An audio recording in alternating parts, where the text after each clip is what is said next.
India voice, आपकी आवाज। उत्तर प्रदेश में विधानसभा चुनाव बेहद करीब है। पहला चरण आने ही वाला है।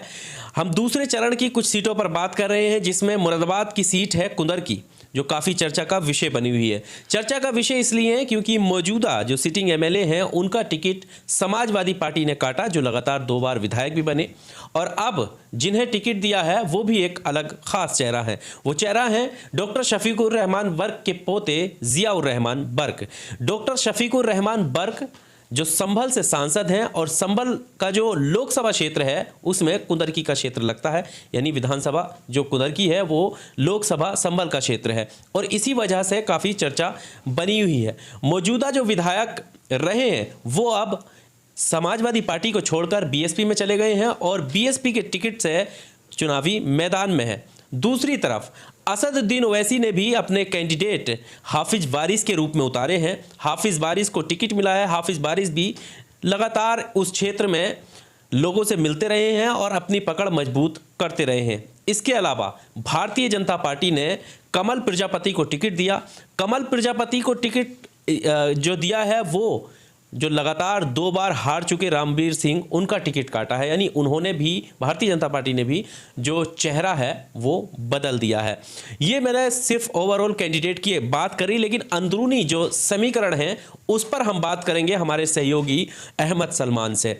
सलमान, कुंदरकी के जो जिन लोगों को टिकट हुआ है उनका मैंने बताया यहाँ पर, लेकिन सवाल ये है कि कुंदरकी जो लगातार कहीं ना कहीं सपा का गढ़ रही है, सिर्फ एक बार ऐसा हुआ है जो भारतीय जनता पार्टी ने बाजी मारी है यहाँ पर, और अब जो स्थिति है 2022 की, क्योंकि मुस्लिम बहुल्य सीट है और ज़्यादातर जो पार्टियां हैं उन्होंने मुस्लिम कैंडिडेट ही चुने हैं, एक अकेले भारतीय जनता पार्टी को छोड़कर। और इसमें भूलना नहीं चाहिए, जिस पर आरोप ये लगते हैं कि ये वोट कटवा है, उनके कैंडिडेट भी मैदान में है, हाफिज वारिस। क्या स्थिति रहने वाली है? देखिए, कुंदरकी में 3 लाख वोटर हैं, जिसमें 55% मुस्लिम वोटर हैं। पहले हम जो है प्रोफाइल की बात कर लें सारे कैंडिडेट की। समाजवादी पार्टी से हैं जियाउर रहमान वर्क।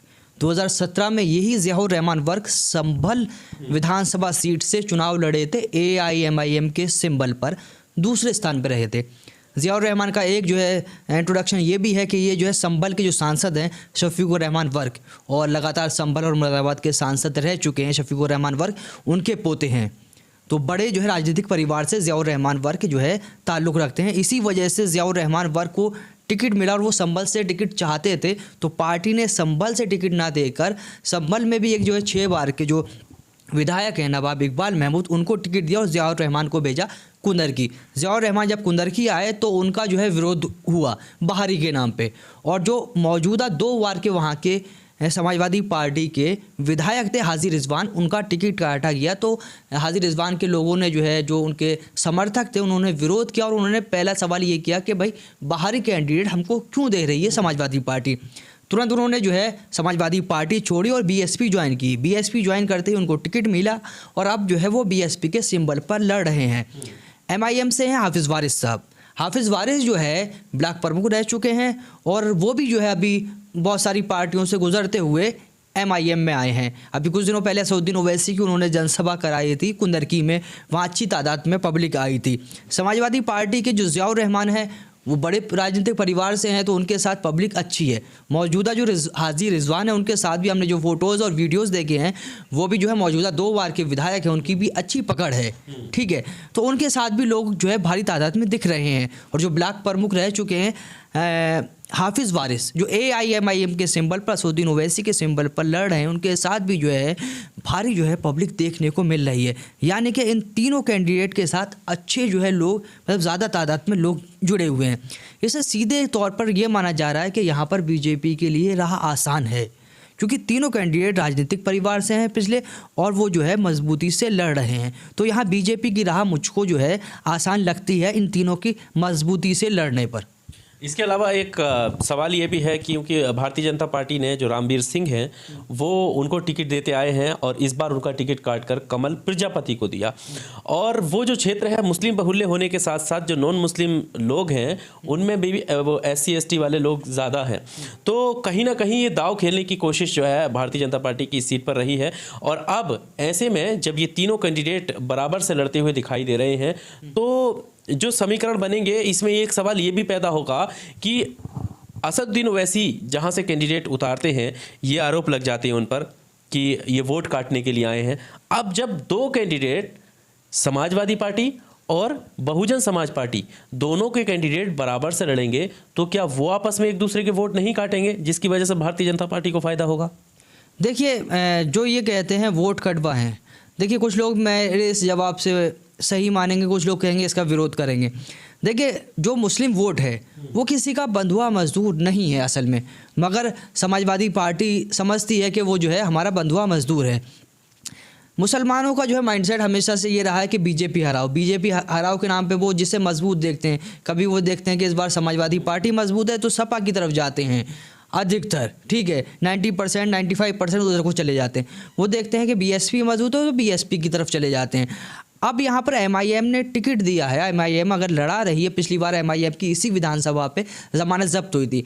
अब मैं एक एग्जांपल दूंगा, अगर मैं किसी एरिया में रह रहा हूँ, मेरी एरिया में एक जो है किराने की शॉप है, मैं वहाँ से सामान ख़रीद रहा हूँ, मगर वहाँ सामान जो है महंगा भी है, क्वालिटी बेकार भी है। अब मेरे पास ऑप्शन नहीं है, मुझे वहीं से ख़रीदना है। वहीं मेरे एक दो शॉप और खुल जाती हैं, तो अब मैं जो है कंपैरिजन करूँगा कि कहाँ सस्ता है, कहाँ सही रेट है और कहाँ उसकी क्वालिटी भी देखूँगा। तो मुझे जहाँ सही लगेगा फिर मैं वहाँ से ख़रीदूँगा। अब जो लोग जो है समाजवादी पार्टी या बीएसपी से उनका मोहभंग है, ठीक है, वो समाजवादी पार्टी की पॉलिसी या बीएसपी की पॉलिसी को अच्छा नहीं समझते, मगर उनके पास कोई और जो है अल्टरनेट नहीं था। अब अल्टरनेट एआईएमआईएम आया है। अब जिसको सही लगेगा एआईएमआईएम की विचारधारा वो वोट देगा। भाई एमआईएम किसी का वोट नहीं दे रही, एमआईएम तो अपने लोगों का वोट ले रही है जो उसको जो है सही समझते हैं, उसकी पॉलिसी को सही समझते हैं, या असदुद्दीन ओवैसी जो है उसको कन्वे कर पाते हैं। भाई सपा जो है कन्वे करे अपना मैसेज, बीएसपी अपना कन्वे करे। अब सभी जो है प्रचार में जा रहे हैं, तो आवाम के पास अब 3 मौके हैं, 3 ऑप्शन है, 4 ऑप्शन है। वो जिसका जो है उससे नीति अच्छी लगेगी उसको वोट देगी और वो चुनाव जीतेगा। तो इसमें वोट कटवा वाला सवाल जो है मेरे लिहाज से गलत होगा। तो ये कुंदरकी पर हम बात कर रहे थे। अब कुंदरकी पर बात करते करते जिस तरह से मैंने असदुद्दीन ओवैसी के कैंडिडेट की बात करी, इसमें 2 चीज़ें बहुत ज़रूरी हैं। एक तो वोट कटवा वाली जो सलमान ने बताया कि एक अपना एक मैसेज होता है जो लोगों तक जाता है, और उस मैसेज को जनता कितनी समझ पा रही है उसी के आधार पर जनता वोट करती है। अगर आपको लगता है कि आप जनता में अच्छा मैसेज दे पाएंगे, अपने मुद्दे गिना सकेंगे कि हम ये काम करने वाले हैं, अगर हमारा कैंडिडेट आएगा तो हम ये कराएंगे, जनता को वो अच्छा लगेगा तो आप उसको वोट देंगे। दूसरी चीज़, अभी जो हालात हैं, जहाँ तक लोगों से बात हो रही है, क्षेत्र में लोगों से बात हो रही है, उनमें समाजवादी पार्टी के कैंडिडेट ज़ियाउर रहमान, बीएसपी के कैंडिडेट हाजी रिजवान, इन दोनों को लेकर जनता में जो है एक बहस छिड़ी हुई है।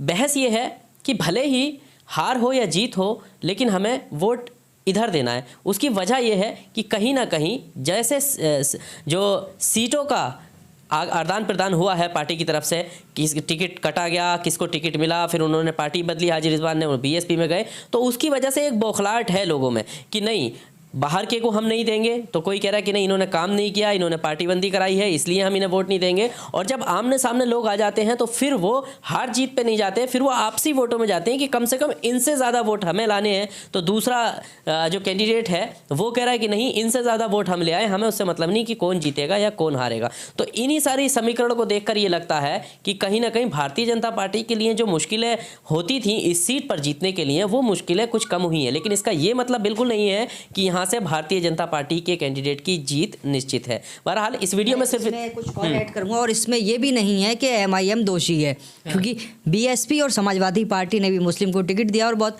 मजबूत कैंडिडेट उतारे हैं। तो अब जो है इस सीट से अगर बीजेपी निकले तो लोग जो है एआईएमआईएम को दोषी देंगे। ठीक है, ये ऐसा देखा गया है। चलिए बहुत शुक्रिया सलमान इन सारी बातों पर। आपको क्या लगता है, आप भी अपनी राय कमेंट बॉक्स का सहारा लेकर ज़रूर दीजिएगा और बताइएगा कि हमारे ये जो सीट के ओपिनियन है, जो अलग अलग विधानसभा क्षेत्रों के ओपिनियन हैं, उसमें आपका क्या कहना है, कितनी आपको लगता है कि हाँ ये बातें जो हम बता रहे हैं वो लोगों तक जा रही हैं। अगर आप भी चाहते हैं कि आपके क्षेत्र, आपके विधानसभा क्षेत्र की हम बात करें और वहाँ के समीकरण हम आपके सामने रखें, तो आप हमें कमेंट बॉक्स का सहारा लेके ये जानकारी दें कि आप कहाँ से हैं और कौन सा आपका विधानसभा क्षेत्र लगता है। इस वीडियो में सिर्फ इतना ही। इसी तरह की तमाम वीडियो देखने के लिए आप हमारे चैनल को सब्सक्राइब ज़रूर कीजिए। बहुत शुक्रिया।